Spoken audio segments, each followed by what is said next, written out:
Is this person really thinking right? This person must be crazy. I can't believe my husband would say such a thing.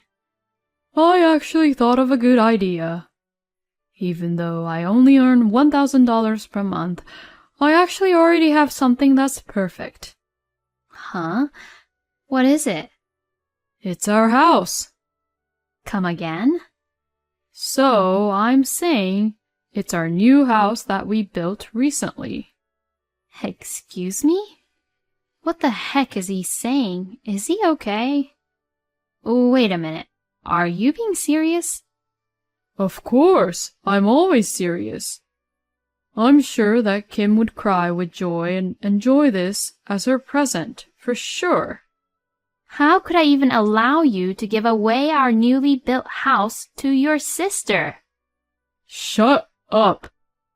In any case, I'm giving our new house to my younger sister as a wedding present. It's a done deal. If you don't like it, then we'll get a divorce. At this point, something completely snapped inside me. Fine, I understand. Let's get a divorce. I can't keep on doing this with you anymore. My name is Stephanie. I am 33 years old, and I work at a company. I have been married to my husband Sam, who is the same age as me for 3 years now. Sam and I are both working as company employees and living a nice and happy life. But there was one issue, and that was Sam's younger sister, Kim. Kim is 4 years younger than my husband and I, but she and my husband are very close, to the point that it seems to be going a little too far. You could say that Sam really loves Kim and is very protective of her, to the point that it feels like he's obsessive about his sister. When we were first married, Kim would visit us as almost every day, even when we were newlyweds. And there were times when Sam and I were supposed to be on a date. But then Kim would join, and all three of us would go out together. If this situation continued any longer, I honestly think divorce is the only choice. I had thought about it like that before, but at the time, Kim got transferred to a new job in a different place, so she stopped coming to visit us frequently. My husband looked very sad and said, "Why don't we move to where Kim lives?" when his sister first moved away, but hearing this, I felt like I almost wanted to hit him. After that, Kim and my husband would only see each other at Thanksgivings and other gatherings at Sam's parents' house. So from then on, my husband started to care about me more, and our marriage was going well for a while. But our peaceful days would get ruined because of what would happen. It seems that Kim has come back here again. My husband was overjoyed and told me about it. Yay, I can hang out with Kim more again. I really can't wait to be with Kim. I was stunned, and even a little sickened by how Sam was being obsessive about Kim again, to the point of wondering if they were really siblings or not. And Kim didn't come back here just for a visit. She now has someone she is dating with the intention of getting married. She is currently living with that person, and she says that it is difficult for her to make time to hang out with Sam. Well, that's not surprising. My husband was depressed when he found out, but in the end he said, "Well, it's true. I have no right to interfere with Kim's love life." I was surprised, since I didn't know Sam could say such decent thing about Kim, but later, when I thought about it calmly, I felt angry because when we were just married, Sam would bring Kim over to our house so many times that Sam and I had no time for each other at all. I felt like Sam treated Kim way better than me. I even started to feel a little jealous. And knowing how I felt jealous, I felt a little disgusted with myself. Still, I was glad that things didn't go back to the way they were before, after Kim came back. We have been talking about buying a new house, which we had planned to do since the beginning of our marriage, and I was afraid and a little concerned that Kim would ruin our plans. My husband seemed to have given the idea of getting the new house some thought, and we finally bought the house we had always wanted. It will take a few months to finish the house, since we had some parts custom made. Currently, we are living in a rented apartment, and we can wait there until it is completed. I was happy to finally have the home of my dreams. But then something unbelievable happened. My husband suddenly quit his job. Why? We have a mortgage to pay. No, it's not that I don't work at all, you know. I will work part-time during the weekends. Why did you even do that, though? Because if I only work during the weekdays, I won't be able to hang out freely with Kim, right? Excuse me? Did he hit his head really hard somewhere? I just think he's crazy to quit his job at this time when we have a mortgage to pay. And it's just common sense to talk to me about these things first, right? Quitting work so he can hang out with his little sister is a bit too much. Apparently, my husband quit his job so that he can spend even more time with Kim. And Kim is not working at the moment, and her boyfriend is providing for the living expenses. She says that she will be a full-time housewife after she gets married, so she has decided that she doesn't need to work now. Well, I'm not so sure if I agree to that either, but more than anything else, my husband's behavior is just completely unbelievable. Why would he suddenly start doing something like that when we just got a newly built house? It seems that my husband does things which completely doesn't make sense when it comes to Kim. My husband seems to meet Kim frequently on weekdays and have fun with her. Plus, my husband loves to show off, so when he goes out to lunch with Kim, he would always treat her as her big brother. So, the money Sam earns on weekends is just gone in no time. Well, my husband earns only about $1,000, so it is only natural that it would run out if he spends money like that. Even though I suggested to my husband to get a full-time job again, he would not listen to me at all. I felt very uneasy and wondered if I would be able to live like this with him in the future. Then my friend Janet told me an even more surprising truth. Janet told me that Sam had visited the car store where her husband worked. At that point, I was surprised. I wondered why Sam, who was poor, was trying to buy a car. When I asked Janet about the details, she told me that Sam was saying how his little sister was getting married soon and he wanted to buy her a car as a wedding gift.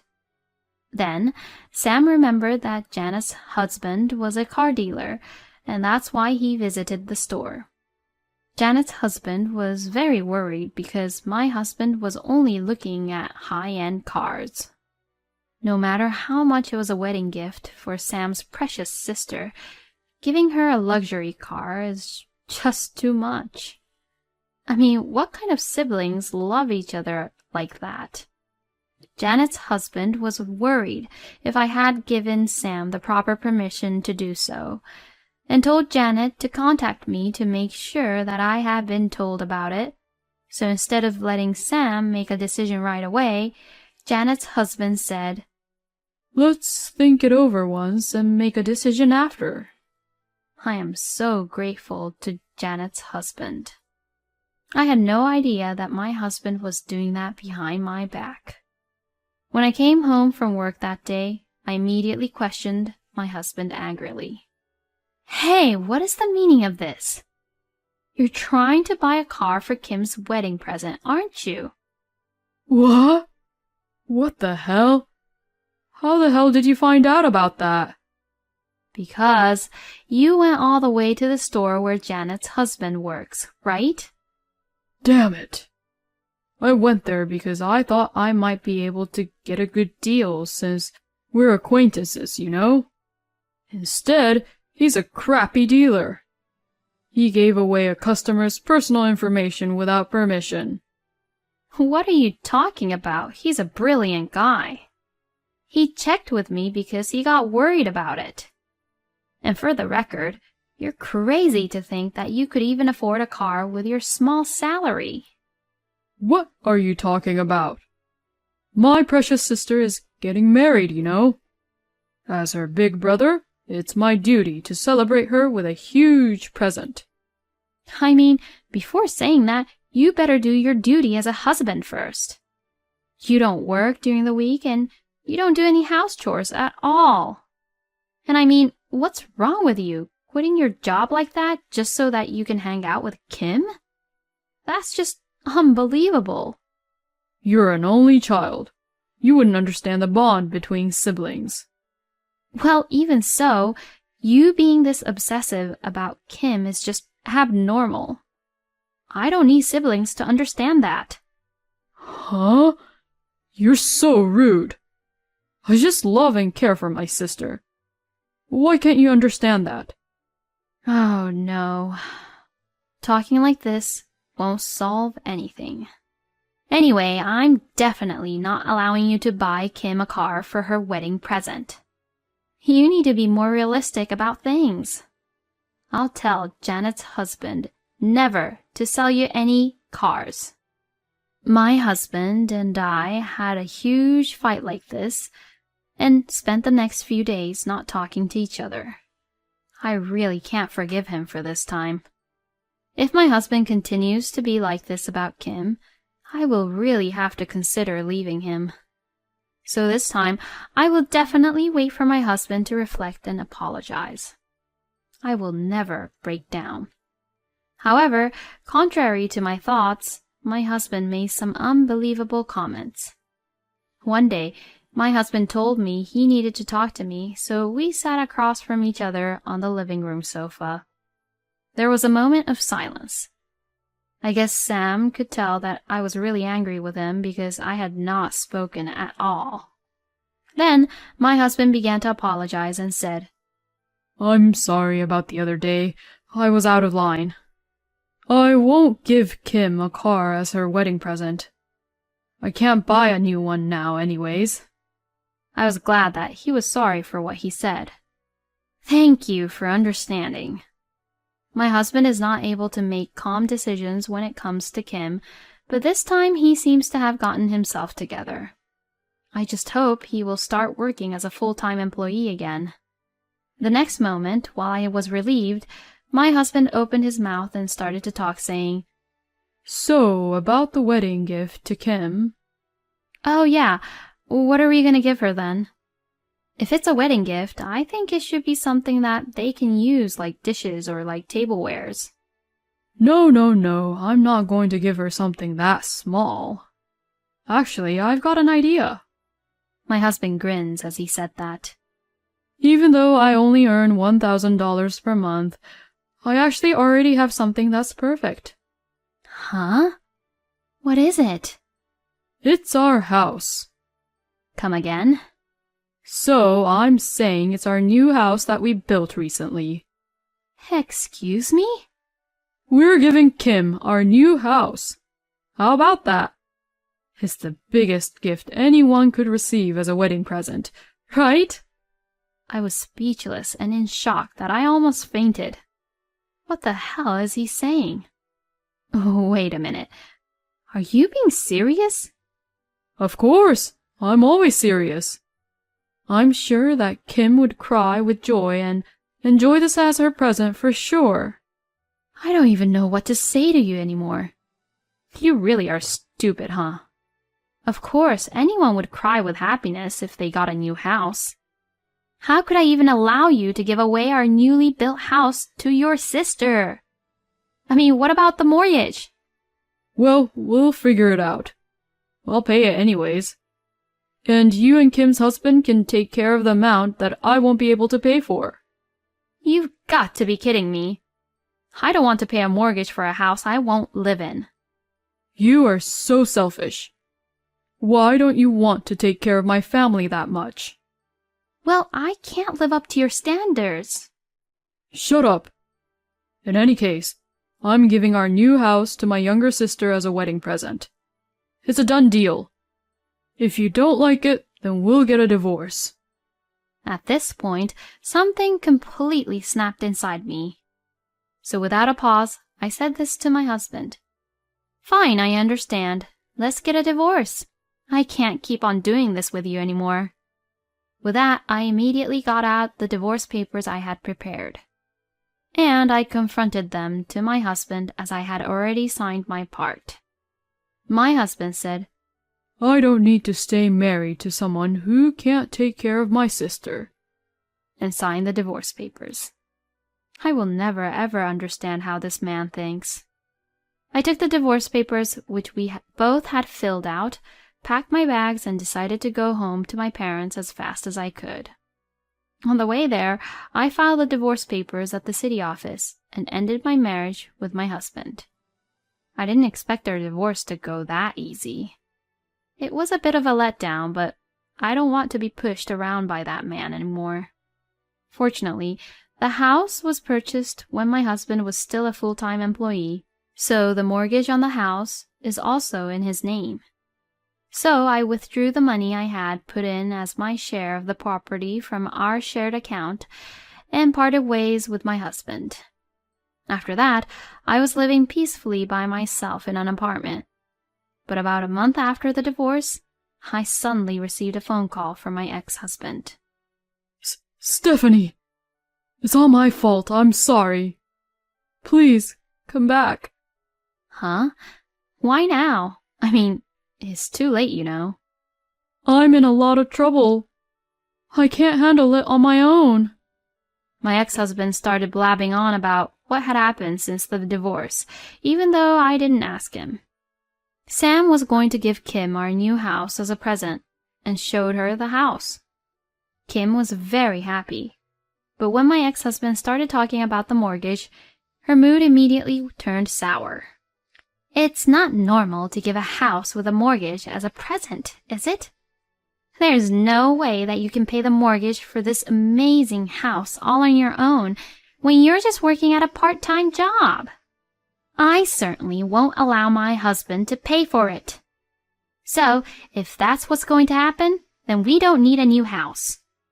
So, it seems that Kim had refused to accept our newly built house. So, my ex-husband had no choice but to start living there by himself, but first of all, he could not pay the mortgage all on his own.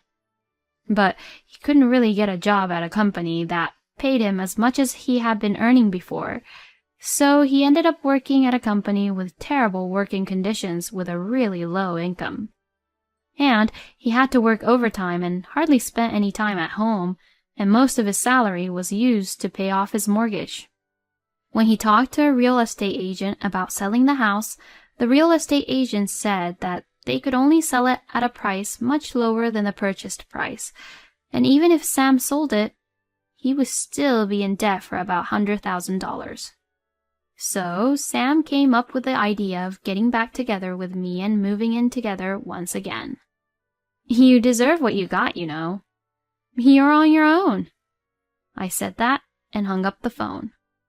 I then blocked all incoming calls so that Sam couldn't get in touch with me at all. As for my ex-husband, according to our mutual friend, he apparently sold the house. He decided it was wiser to live in a cheap apartment and pay off his debts than to keep paying the mortgage. Well, I'll give him a credit for that decision. To be honest, it's almost hell either way, so in the end, Sam deserves what he got. On the other hand, I am living a nice, relaxed life and continuing to save money at a steady pace. I dream of continuing to live a steady life and someday buying my own dream home with my own money. It is so sickening that Sam prioritizes his sister over his wife. I mean, being obsessive about your own sister like that is too abnormal. And giving a house as a wedding gift to his sister is just too much. Normally, people would send something a little more casual. It's a good thing that Stephanie left this man. I hope she can meet a more wonderful man in the future. I hope Stephanie will lead a happy life. Thank you for watching until the end. Please subscribe to our channel. We hope to see you in our next video.